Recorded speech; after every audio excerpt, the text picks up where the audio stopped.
Magandang gabi mga kabartudis. Ngayon ang ipapakita ko sa inyo yung mga naipon ko na mga mutya at iba-ibang klaseng mga pwedeng gagamitin pampaswerte at pangontra. Meron din tayong nakuha na pangil ng kidlat. Ito yung isang pangil para po siyang ngipin ng isda. Ito yung pangil ng kidlat. Ito kidlat din ito, yung pangil ng kidlat. Ginawa ko ng kwintas. Magkawig yung ngipin nila. Parang dito merong ditong guwit sa gitna. Ito may guwit din sa gitna. Ayan.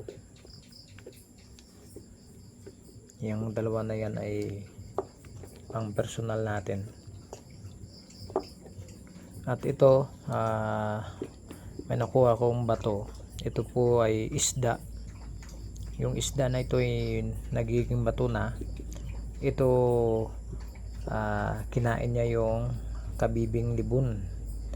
Kaso ito ay nagano na po siya. Nagiging bato na po siya. Yan. Kakaiba, kakamangha yung ginawang ng isda. Ayan, nagkadikitan yung dalawa. Yung pagdikit niya ay napaka ganda. At ito ay mabisa siya sa pampaswerte at mabisa din ito sa gamutan. Ito ay kayang gamutin yung mga karamdaman. Ang gagawin lang dito ay ibabad mo sa langis. At ito ay pampahid sa kahit saan parte ng katawan ng isang tao, pasyente na meron na karamdaman. Ito ay may susopa na nakadikit. Binutasan yung kabibi. Ito kakaiba yung isda na ito. Ayan. Bihira lang kayo makatagpo ng kagaya nito. Ito naman ang original na sigay. Yung sigay na ito ay ayan, wala na po siyang laman. Ayan. Tapos ito na yung nagiging bato. Yung sigay. Nagiging bato na yung sigay. Nagiging libon na po siya. Kaya may tagabulag po ito na hindi mo mamalayan na ito pala ay sigay, pero nagiging bato na po siya, libon. Nagiging libon na po siya. Ayan. Ayan.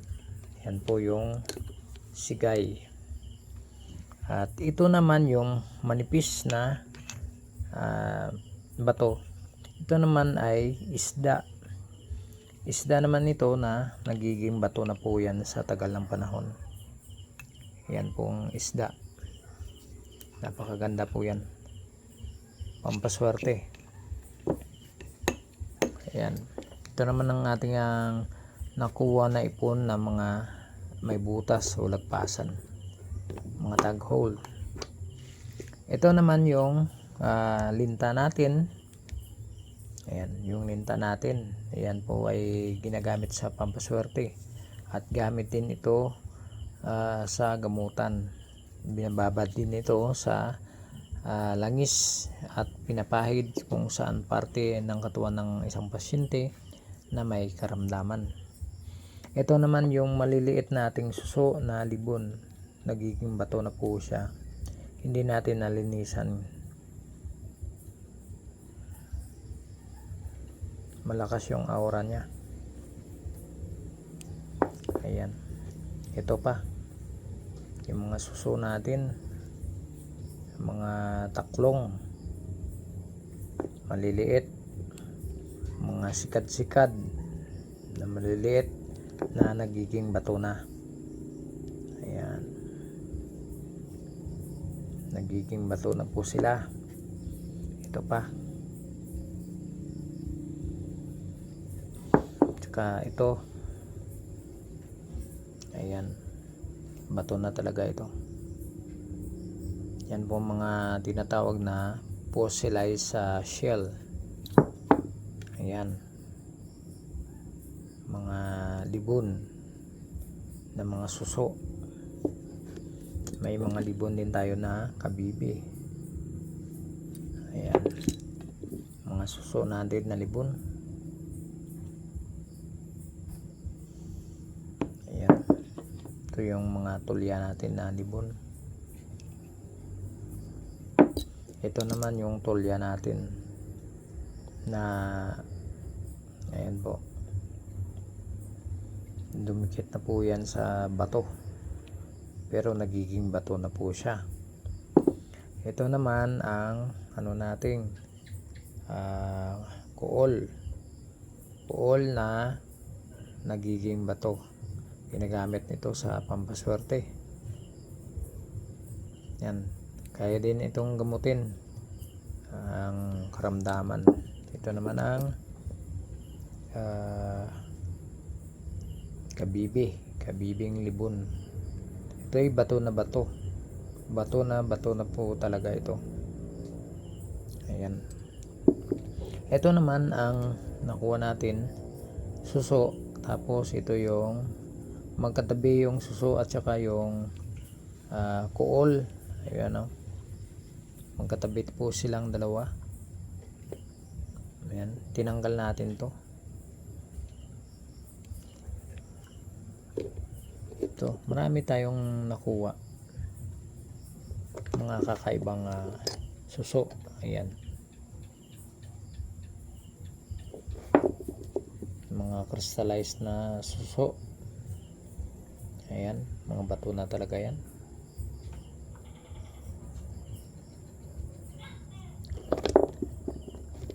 Ito naman ang ipo-ipo natin, oh. Ayan po ang ipo-ipo natin.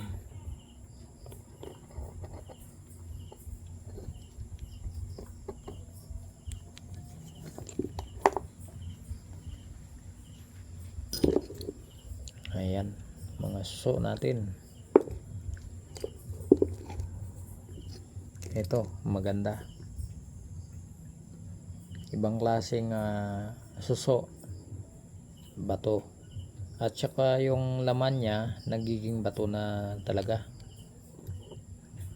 Ayan po.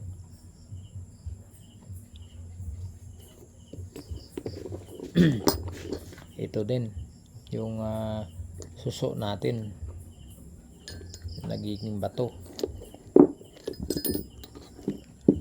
Mga ano natin, mga tulya, kaperaso ng tulya na ito.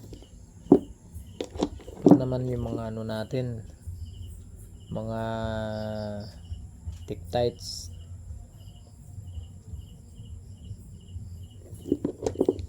Ayan, yung mga ipo-ipo natin.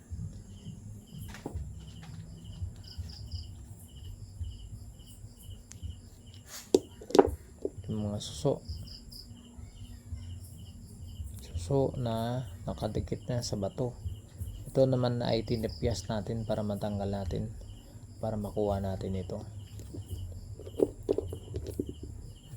Ayan, mga, pero ito pangkarga lang natin sa ating bao na walang mata. Ayan, mga suso. Ito naman mga kabibi na libon.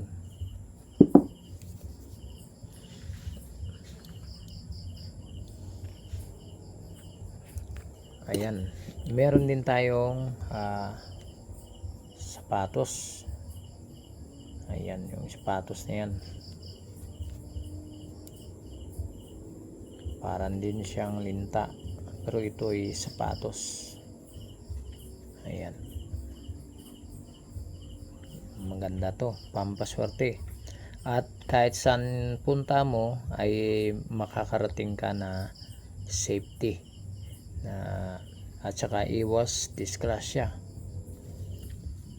Eto, may sapatos din tayo, corals po. Ito yung corals ay pinaglaruan ng mga ano sa dagat, ginawa nilang sapatos. Tingnan nyo po, sapatos talaga ito, ginawa nilang sapatos. Ayan o, matindi po ito pag sa gamutan, at kahit saan ka maglalakbay ay makakarating ka at di ka mahabol ng mga kalaban mo. Ito ay meron siyang taga bulag, at saka ito ibabad mo to sa maligamgam na tubig tapos iinumin mo. Pero ito hugasan muna ito, at yung binabadan mo ng tubig ng ganito ay pwede mo mainom. Ayan, ito yan po yung lagpasan, tagos yan, pero para po siyang muka, may muka po siya. Ayan, maganda po yan.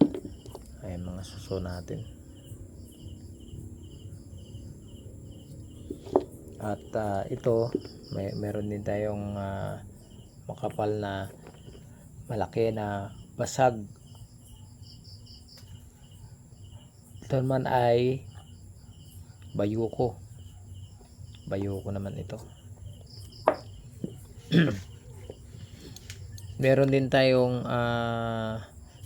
na tayong nakuha na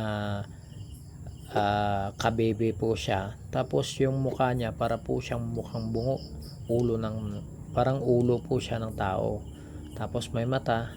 Yun ang ipapakita ko sa inyo, ikarugtong lang natin sa ating video mamaya. Ito naman ang ating nakuha, ito ay bulalakaw din ito. Ayan, malakas magnet. Ito yung makikita mo lang ito sa mga dagat, pero bihira lang makakuha ng mga kapiraso lang ng mga bulalakaw na maliliit. Tictites, yun, makakuha din tayo ng tictites. Ito kinuha lang natin to. Ito ay shell po siya, pero may muka, parang matanda. Napakaganda. Ito ay pwede siyang pang display natin to. Ayan. At meron din tayong ito naman ay magpuporma pa lang sa bato na ito. Ito ay suso na magporma sa bato, crystallize po yan. Napakaganda po yan. Ayan o, may guhit na sa likuran. Ayan, para po siyang tulya. Di ko lang nakalimutan ko lang kung anong klaseng, parang tulya din siya, nakalimutan ko lang yung pangalan niya. Ayan, ito napakagandaan ko yung ipo-ipo na ito, bato na ipo-ipo. Ayan, manipis. Ito yung ipo-ipo sa dagat. Meron din tayong nakuwang bato, saging na nagiging bato. Ayan, ito ay nakuha ko sa dagat, pero ito ay saging, ay nagiging bato na po siya. Siguro nahulog, tapos sa tagalang panahon inampas ng malaking alon, mga alon, yan, at saka nakasampay sa nagiging bato na po siya sa tagal ng panahon ang saging. Ang gamit naman ito ay pampaswerte sa negosyo. Ayan, malakas yung, ayan, malakas. Sige, malakas yung pag ano niya, lakas talaga yung pag kislap niya. Ayan, malakas talaga yung ano na to. Ayan, tago natin to, gagawin nating ano, amulet para sa tindahan. Malakas talaga ito yung saging, kaya kanina hawak ng hawak ko, itatapon ko na sana, kaso napag-isipan ko na para po siyang saging, kaya binitbit ko na. Ayan po, yan po ay napaka-epektibo yan, yung para sa negosyo natin, yung mutya ng saging. Ayan, yan po mga mutya natin ng saging. Yan po ay mga legit na gamit. Ayan, ayan mga kabartudes lang, yan lang muna mga ano natin. Ayan yung suso natin, nagiging bato. Yan lang muna mga kabartudes, maraming salamat sa inyo sa pagsubaybay. Paalam muna tayo. God bless po sa inyong lahat. Shoutout na lang po sa mga viewers natin. Shoutout na lang natin. Shoutout na lang kay Madam Katis Closer, Ginelyn Sigua, Rhea Parulan, Nanay Sue, Mary Jean Alberto, Missy Regrinio, tao dito, tingnan na, nakalimutan ko kasi yung apelyido. Shoutout sa kay Missy Megrinio, shoutout sa iyo Miss Beauty, shoutout din sa iyong kapatid at sa mga katropa mo dyan. Shoutout kay Jalil May Talyo, shoutout sa mga Talyo family, shoutout sa kapatid ko Leo Are Dahander Umusang, kay Spark Galban, kay Fidel Servito, kay Shasha 8787. Shoutout sa mga taga-subaybay natin. Shoutout kay Muni, kay Jacob, kay Director Reiki, Mary Usay, Honman Nicole, shoutout. Shoutout na lang sa lahat, sa mga hindi ko na banggit, shoutout po sa mga andingera natin, mga kabertodis natin na hindi natin na shoutout na lang po sa inyong lahat. Salamat sa pagsubaybay sa aking channel, maraming salamat. Paalam and God bless sa inyong lahat.